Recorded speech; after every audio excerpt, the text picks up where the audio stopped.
ഇന്ത്യയിലേക്ക് കടന്നു കയറി ഇന്ത്യയുടെ വിവരങ്ങൾ ചോർത്തി നൽകുക, ഇന്ത്യയുടെ മറ്റ് പ്രധാനപ്പെട്ട വിവരങ്ങൾ ശേഖരിക്കുക എന്നത് ഇപ്പോൾ കുറച്ച് നാളുകളായി നാം വാർത്തകളിൽ കേൾക്കുന്നതാണ്. ഇപ്പോൾ ഏറ്റവും അവസാനം കൊൽക്കത്തയിൽ ഒരു സ്ത്രീ പിടിയിലായിട്ടുണ്ടല്ലോ. ആ സ്ത്രീക്ക് ഇത്തരം ബന്ധങ്ങൾ വല്ലതുമുണ്ടോ? ഈ കൊൽക്കത്തയിൽ പിടിയിലായ സ്ത്രീയെ സംബന്ധിച്ചുള്ള അന്വേഷണം പുരോഗമിക്കുകയാണ്. കൂടുതൽ വിവരങ്ങൾ പോലീസോ മറ്റ് ഏജൻസികളോ പുറത്തുവിട്ടിട്ടില്ല. പക്ഷേ സംശയിക്കത്തക്ക നിരവധി കാര്യങ്ങൾ അവരുടെ പിന്നിലുണ്ട്. അവർ വളരെ ദുരൂഹമായ ഒരു വ്യക്തിത്വമാണ്. രസകരമായൊരു കാര്യം, ഈ ഏത് കേസ് നടന്നാലും കേരളവും അതിലൊരു പങ്ക് പറ്റുമല്ലോ. ഇവർ 2019 കേരളത്തിലും വന്നിരുന്നു. കേരളത്തിൽ നടന്ന ഒരു മിസ് ഏഷ്യ ഗ്ലോബൽ മത്സരത്തിൽ പങ്കെടുക്കാനാണ് അവർ വന്നത്. ഇവരൊരു സൗന്ദര്യ മത്സരത്തിലൊക്കെ പങ്കെടുത്ത് വിജയിച്ച ഒരു സ്ത്രീയാണ്. 28കാരിയാണ്, ബംഗ്ലാദേശുകാരിയായ ശാന്ത പോൾ. ഈ ശാന്ത പോളിനെയാണ് ഇപ്പോൾ കൊൽക്കത്തയിൽ നിന്ന് വ്യാജരേഖകളുമായിട്ട് അന്വേഷണ സംഘം, പോലീസ് ഉൾപ്പെടെയുള്ളവർ അറസ്റ്റ് ചെയ്തിരിക്കുന്നത്. അവരെ മുൻപ് ജ്യോതി മൽഹോത്രയുമായി ബന്ധപ്പെട്ട് നാം വാർത്തകളിൽ കേട്ടതാണല്ലോ. ഈ കേരളത്തിന്റെ സർക്കാർ തന്നെ അവർക്ക് ലക്ഷങ്ങൾ മുടക്കി കേരളത്തിൽ വരാനുള്ള സാഹചര്യം ഒരുക്കുകയാണ്.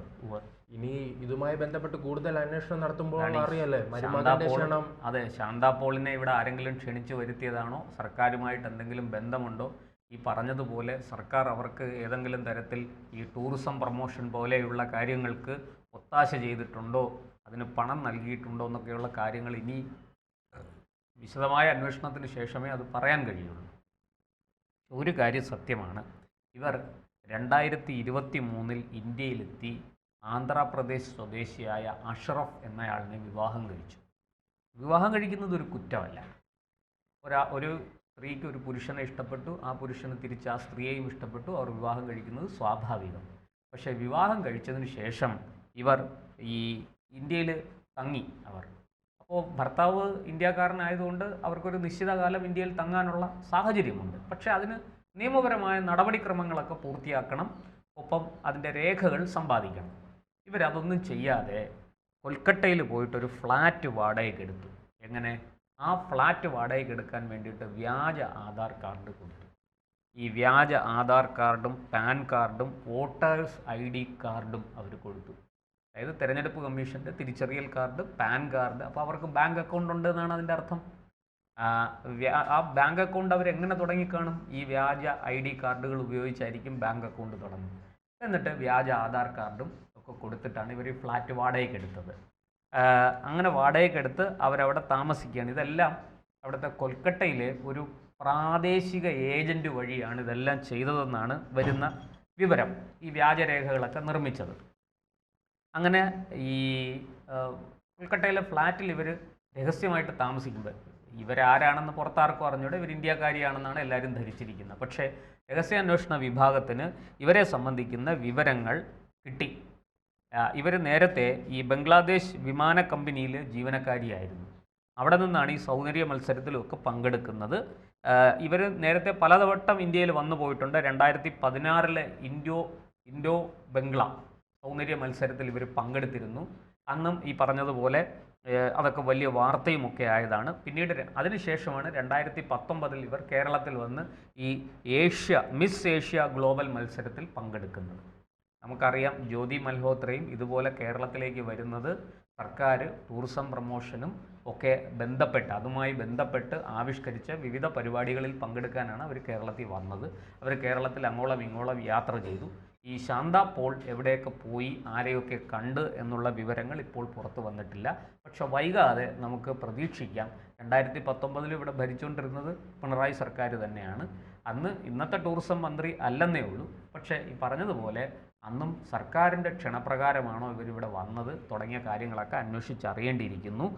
മാത്രമല്ല, ഇവർ ഈ പറഞ്ഞതുപോലെ ബംഗ്ലാദേശിനെ പ്രതിനിധീകരിച്ച് ഈ ഇന്ത്യയിൽ നിരവധി തവണ വരികയും പല മത്സരങ്ങളിൽ പങ്കെടുക്കുകയൊക്കെ ചെയ്ത ഒരാളിന് എങ്ങനെ ഈ ഇന്ത്യക്കാരിയായിട്ട് വ്യാജ ആധാർ കാർഡും വോട്ടേഴ്സ് ID കാർഡും പാൻ കാർഡും ഒക്കെ ഉണ്ടാക്കാൻ പറ്റി? അതൊരു വലിയ ചോദ്യമാണ്. എന്തായാലും നമുക്ക് നേരത്തെ തന്നെ അറിയാം, ബംഗ്ലാദേശികൾ ബംഗാളിൽ വന്നു കഴിഞ്ഞാൽ ഈ വ്യാജ ആധാർ കാർഡ് ഉൾപ്പെടെ എല്ലാം നിർമ്മിച്ചു കൊടുക്കാൻ പറ്റുന്ന ആൾക്കാരുണ്ട് അവിടെ എന്നാണ്. നമുക്കിപ്പോൾ പാൻ കാർഡ് ആണെങ്കിൽ നമ്മൾ പാൻ കാർഡ് എൻ്റർ ചെയ്ത് നോക്കിയാൽ പിന്നെ ബാങ്ക് അക്കൗണ്ട് ഉണ്ടെങ്കിൽ അറിയേണ്ടതാണ് അല്ലേ? അതുപോലെ തന്നെ ഈ ആധാർ കാർഡ്, നമ്മൾ ആധാർ കാർഡ് അങ്ങോട്ട് എൻ്റർ ചെയ്താൽ നമ്മുടെ ഫോൺ നമ്പർ അപ്പം വരും, അല്ലെങ്കിൽ നമ്മുടെ ഫോൺ നമ്പർ കൊടുത്താൽ ലിങ്ക് ചെയ്തിരിക്കുന്ന ആധാർ കാർഡ് ഏതാണോ അത് വരും അല്ലേ? നമുക്കാർക്കും ഈ കാര്യത്തിൽ സംശയമൊന്നുമില്ല. പക്ഷേ ഇവിടെ ഈ ശാന്ത പോൾ എന്ന ഈ ബംഗ്ലാദേശ് എന്താ പറയണ്ടേ മുൻ വിമാന കമ്പനി ജീവനക്കാരി കൂടിയായ ഈ സൗന്ദര്യ മത്സരത്തിൽ അല്ല, എന്തായിരിക്കും ഇതിങ്ങനെ തുടർച്ചയായി തന്നെ ഇത്തരം സംഭവങ്ങൾ ഉണ്ടാകുന്നത്? അത് നമ്മുടെ അധികൃതരുടെ ഭാഗത്തു നിന്ന് ഒരു വീഴ്ചയായി കണക്കാക്കാമോ? അധികൃതരുടെ ഭാഗത്തുനിന്നുള്ള വീഴ്ചയാണെന്ന് പറയാൻ സാധിക്കില്ല. കാരണം ഈ ബംഗ്ലാദേശിൽ നിന്നും പാകിസ്ഥാനിൽ നിന്നൊക്കെ ആൾക്കാർ വിസ നേടി ഇവിടേക്ക് വരുന്നുണ്ട്. പല ആവശ്യങ്ങൾക്കായിട്ട് ചികിത്സയ്ക്ക് വരുന്നവരുണ്ട്. ഇപ്പം മാലിദ്വീപിൽ നിന്ന് ആൾക്കാർ വരുന്നു, അതുപോലെ ശ്രീലങ്കയിൽ നിന്ന് വരുന്നു. ഇതൊക്കെ സുഹൃത്ത് രാഷ്ട്രങ്ങളാണ്. അതിൽ പാകിസ്ഥാൻ നമ്മുടെ സുഹൃത്ത് രാഷ്ട്രമല്ല, ബംഗ്ലാദേശ് ഇപ്പോൾ അല്ല, പണ്ട് ആയിരുന്നു.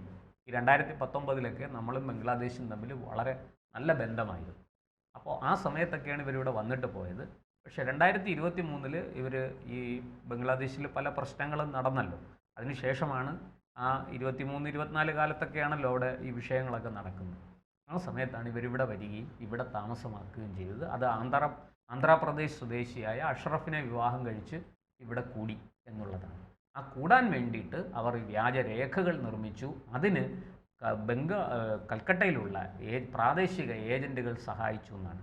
നമുക്കറിയാം ഇപ്പോൾ ഈ വിഷയത്തിൽ അന്വേഷണം മുന്നോട്ട് പോകുന്നത് ഈ പ്രാദേശിക ഏജൻറ്റുമാരെ ഇത്തരം സന്ദർഭങ്ങളിലെല്ലാം ഈ വ്യാജരേഖകൾ നിർമ്മിച്ചു കൊടുക്കുന്ന ആൾക്കാരെ കൃത്യമായിട്ട് കസ്റ്റഡിയിലെടുക്കാൻ പോലീസിന് സാധിക്കുന്നില്ല.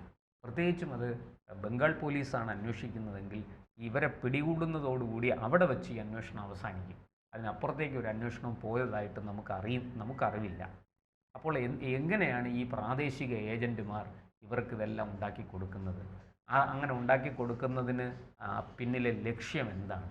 ആരുടെ നിർദ്ദേശപ്രകാരമാണ് അവർ പ്രവർത്തിക്കുന്നത്?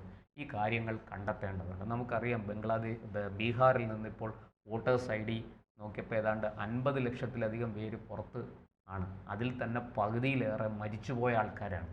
ഈ മരിച്ചുപോയ ആൾക്കാരുടെ പേര് ലിസ്റ്റിൽ കടന്നുകൂടിയതാണ് എന്ന് വാദിക്കാം, ഒരു വാദത്തിന് വേണ്ടി അത് പറയാം. പക്ഷേ ഈ മരിച്ചുപോയ ആൾക്കാരുടെ പേരിൽ വ്യാജരേഖകളുമായിട്ട് വന്ന് ആൾക്കാർ വോട്ട് ചെയ്യില്ല എന്നെന്താണ് ഉറപ്പ്?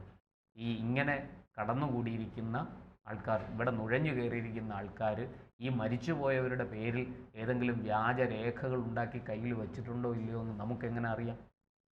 അപ്പോൾ ഇവരെയൊക്കെ പിടികൂടി കൃത്യമായിട്ട് അന്വേഷിച്ചറിഞ്ഞാൽ മാത്രമേ നമ്മുടെ നാട്ടിൽ നിന്ന്, ഗുജറാത്തിൽ നിന്ന് പോലും നിരവധി ബംഗ്ലാദേശികളെ കണ്ടെത്തി, 100 കണക്കിന് ബംഗ്ലാദേശികളെ ഗുജറാത്ത്, അഹമ്മദാബാദ്, ഡൽഹി, ലക്നൗ തുടങ്ങിയ പട്ടണങ്ങളിൽ നിന്നൊക്കെ കണ്ടെത്തി, ആഗ്രയിൽ നിന്നൊക്കെ കണ്ടെത്തി ഡീപ്പോർട്ട് ചെയ്തുകൊണ്ടിരിക്കുകയാണ്, തിരിച്ചയച്ചുകൊണ്ടിരിക്കുകയാണ് സർക്കാർ.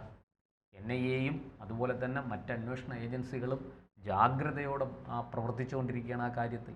അപ്പോഴാണ് ഇങ്ങനെ ഒരു സുന്ദരിയായ സ്ത്രീ, ഈ പറഞ്ഞ പോലെ സൗന്ദര്യ മത്സരത്തിലൊക്കെ പങ്കെടുത്തിട്ടുള്ളൊരു സ്ത്രീ ഇങ്ങനെ വരികയും ഇവിടെ വ്യാജരേഖകൾ നിർമ്മിച്ച് അതുപയോഗിച്ച് ഫ്ലാറ്റ് വാടകയ്ക്കെടുത്ത് താമസിക്കുകയും ചെയ്യുന്നു. നമുക്കറിയാം, പലപ്പോഴും നമ്മൾ ഈ വലിയ വലിയ ചാരസുന്ദരിമാരുടെ കഥകളൊക്കെ കേട്ടിട്ടുണ്ട്.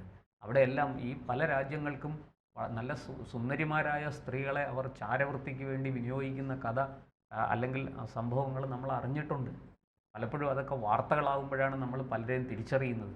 നമ്മൾ നോക്കുമ്പോൾ ഒരു സാധാരണക്കാരി, വളരെ സുന്ദരിയായൊരു സ്ത്രീ അല്ലെങ്കിൽ സുന്ദരനായൊരു പുരുഷൻ എന്തെങ്കിലുമൊക്കെ ജോലി ചെയ്തും ബിസിനസ് ചെയ്തും ഒക്കെ ജീവിക്കുന്നു. പക്ഷേ കയ്യിലിരിപ്പ് ഇതാണ്, ചാരപ്രവൃത്തിയാണ്. അപ്പോൾ ഇത് നിസ്സാരമായിട്ട് തള്ളാവുന്നതല്ല. ഇവരെന്തിന് കേരളത്തിൽ വന്നു? ഈ ഏഷ്യ ഗ്ലോബൽ സൗന്ദര്യ മത്സരം മാത്രമാണോ, അതോ അതിനപ്പുറത്ത് എന്തെങ്കിലും അതിൻ്റെ പുറകിൽ സംഭവിച്ചിട്ടുണ്ടോ? ശാന്ത പോളിൻ്റെ ഫണ്ടിങ് ആരാണ്? ശാന്ത പോളിൻ്റെ പുറകിൽ ആരൊക്കെയുണ്ട്? ഇവരെ വിവാഹം ചെയ്ത അഷ്റഫിൻ്റെ പശ്ചാത്തലം എന്താണ്? ഇതൊക്കെ അന്വേഷിച്ചറിയേണ്ടിയിരിക്കുന്നു. കൂടുതൽ വാർത്തകൾ പുറത്തു വരേണ്ടിയിരിക്കുന്നു. അത് ഒരു നിസ്സാരയായ ബംഗ്ലാദേശ് നടി ആണ്. അവർ ബംഗ്ലാദേശ് സിനിമയിലും ഇതിലുമൊക്കെ സീരിയലിലൊക്കെ അഭിനയിച്ചിട്ടുണ്ടെന്നാണ് പറയുന്നത്. അങ്ങനെ വെറുമൊരു നടിയായിട്ട് മാത്രം കരുതി ഈ കേസ് എഴുതിത്തള്ളാൻ പാടില്ല. എന്തായാലും ഏജൻസികൾ വളരെ കാര്യമായി അന്വേഷണവുമായിട്ട് മുന്നോട്ട് പോവുകയാണ്.